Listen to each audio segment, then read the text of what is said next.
From the 1011 Now streaming studio, this is The Night Beat. Hello and welcome to the 1011 Now streaming studio. I'm Madison Pitsch here with your Night Beat for Tuesday, May 7th. And I have to say, I think we have got just awesome reporters. They brought some really great stories to the table today. Now, I might be biased. I do really love health stories and reporting on issues like that. So these really fit the bill for me, and we're going to jump right in. Can this sticker sniff out cancer? That was the question I posed to our reporter, Kendall Lanier, who pitched the story to us this afternoon. Her answer: that's the goal of a UNL research team who is still working to perfect the patch. They've developed and are in the early stages of testing what's called the electronic nose, and it's based on the idea of modeling how a dog can sniff certain chemicals that are present in cancer. So the beauty of this sticker, ideally, is that you just put the patch on your skin in the comfort of your own home, and it should be able to pick up on diseases in the body. It also checks the box of early detection, which is critical for survival rates. And why we're talking about it today is the patch has been tested on chemicals in the lab, and now it's headed to clinical trials where it will be tested on people. This is a really cool story. Be sure to check out Kendall's web copy on our website. I will have a link to that included in this show. Now, this is a story to keep your eye out for 10. I'm going to apologize if I run out of breath because there's a lot to talk about with this one.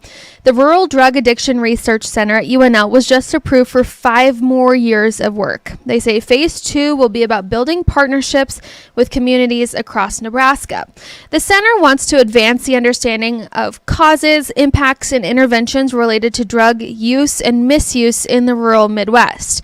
The center says a lot of times studies on drug use are done in urban areas, and it's thought that that can just be applied to rural areas, but that's just not the case. For example, a unique challenge of drug abuse in rural places, the stigma of misuse can be greater in a place with less anonymity. So all of this to say, our Samantha Burnt is putting together a piece on this center and what they plan to do on the next 5 years for 10. I would really recommend tuning in for this one. And something I want to put on your radar before we go, the YMCA is hosting their swimsuit drive, and it starts tomorrow. The swimsuits donated will help kids who are participating in the WISE grant-based swim lessons this summer. They're hoping it'll help out about 300 kids. You can find out what and when and where to donate by finding this story on our website. This will also be included. That is it for us today. Thank you so much for joining us. We've got more news, weather, and sports tonight at 10 and all night long on 1011now.com.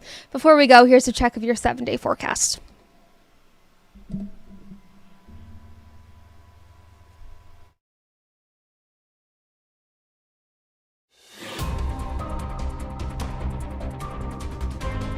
You've been listening to The Night Beat. Watch, listen, and stream on the 1011 app on YouTube or wherever you get your podcasts.